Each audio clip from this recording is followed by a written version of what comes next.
సౌర సిరులు battery energy storage సిస్టంతో సత్ఫలితాలు. సోలార్ విద్యుత్ నిల్వతో సింగరేణికి కాసుల పంట.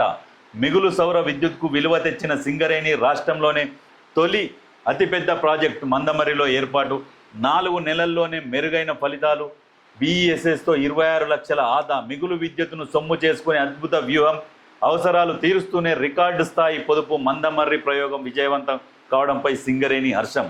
అక్కడ సోలార్ ప్లాంట్లు పెట్టిర్రు, విద్యుత్ ఉత్పత్తి చేస్తున్నారు. ఏదైతే మిగులు విద్యుత్ ఉన్నదో ఆ విద్యుత్తుని బ్యాటరీల ద్వారా సేవ్ చేసుకున్న తర్వాత వాడుకునే విధంగా చేస్తున్నారు. దాని ద్వారా 26 లక్షల ఆదా అవుతున్నది. నిజంగా ఇటువంటి సత్ఫలితాలు ఇస్తున్నప్పుడు ఎక్కడ కూడా ఇప్పుడు ఏంటంటే భవిష్యత్తులో మన తెలంగాణకు కూడా పొల్యూషన్ లేకుండా ఈ బ్యాటరీ వెహికల్స్ ఎక్కువ అందుబాటులోకి వస్తాయి. ఇట్లా కరెంటు ఉత్పత్తి అవుతూ ఉంటే మన వెహికల్స్ కూడా మనము మెయింటైన్ చేసుకోవచ్చు. మెయింటైన్ చేసుకోవడానికి ఈజీ అవుతుంది, కొంచెం భారం కూడా తగ్గుతుంది. ఇప్పుడు రాను రాను భవిష్యత్తులో కూడా ఎలక్ట్రిక్ EV వెహికల్స్లల్లో ఇంకా కొన్ని అడ్వాన్స్ టెక్నాలజీతో ఇంకా మైలేజ్ ఎక్కువ వచ్చే విధంగా తయారు చేస్తున్నారు. రాను రాను EV వెహికల్స్ వస్తే నిజంగా మనం పర్యావరణాన్ని కూడా కాపాడుకున్న వాళ్ళం అవుతాం. దానికి ఇప్పుడు మన రాష్ట్ర ప్రభుత్వం మాత్రం మంచిగా సహకరిస్తున్నది. కేంద్రం మాత్రం ఏ కోణాన కూడా ఒక్క 1% కూడా మన తెలంగాణ రాష్ట్రానికి మాత్రం సహకరిస్తలేదు. ఎటువంటి సహకారం కూడా అందిస్తలేదు. మన దగ్గర నుంచి పన్నుల రూపంలో కట్టించుకుంటున్నారు, కానీ తెలంగాణకు మాత్రం మొండి చేయి చూపిస్తున్నది. ఏం చేస్తున్నారో ఏమో అంటే అర్థమవుతలేదు. ఏంటంటే ఇప్పుడు 198 లక్షల కోట్ల అప్పులు చేసారు భారతదేశం పేరు మీద. ఆ అప్పు కింద ఇప్పుడు వేరే మిగుల పెట్టుబడిదారులు రావాలంటే కూడా ఆలోచనలో పడిపోయినారు ఇప్పుడు దేశానికి. ఎందుకంటే మీ దేశమే అప్పుల్లో ఉన్నది, మాకేం సెక్యూరిటీ కల్పిస్తారు మీరు, కాబట్టి మేము మీ దేశంలో పెట్టుబడులు పెట్టము అని చెప్పేసి ఇట్లా తేటతెల్లంగా చెప్పేస్తున్నారు. ఇప్పుడు ఏమంటారంటే కొంతమంది బీజేపీ నాయకులు గొప్పలు చెప్తున్నారు.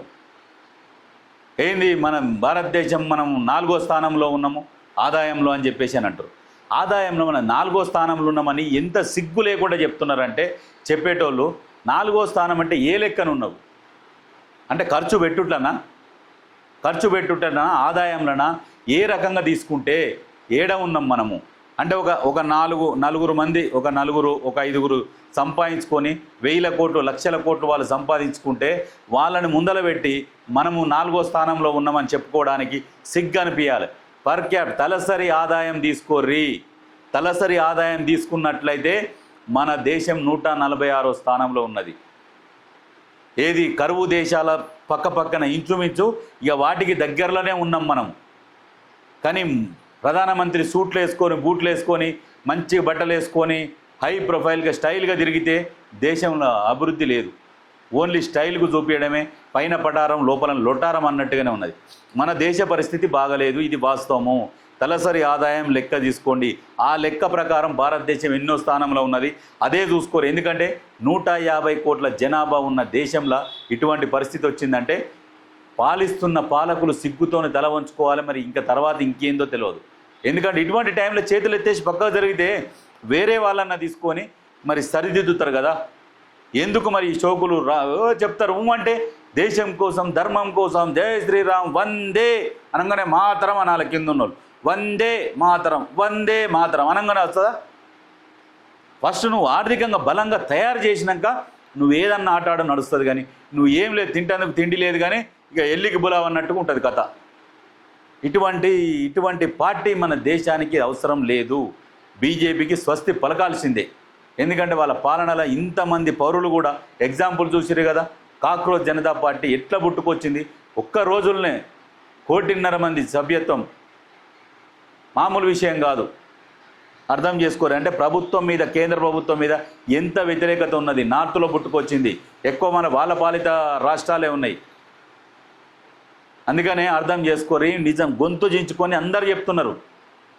ప్రతి ఒక్కరికి అర్థమైపోయింది బీజేపీ పరిపాలన ఎట్లా ఉన్నది, ఎంత ఘోరంగా ఉన్నది, ఎంత నీచంగా ఉన్నది అనేది అర్థం చేసుకుంటేందుకు మనకు 12 సంవత్సరాలు దాటింది. ఏదో చెవులు గుట్టి వచ్చిర్రు అధికారంలోకి. చెవులు గుట్టి వచ్చి వాళ్ళు ఏం చేసిర్రు, దేశ సంపద మొత్తం కొల్లగొట్టుకొని పార్టీ ఫండ్ కింద జమ చేసుకున్నారు. రకరకాలుగా జమ చేసుకొని కూర్చున్నారు.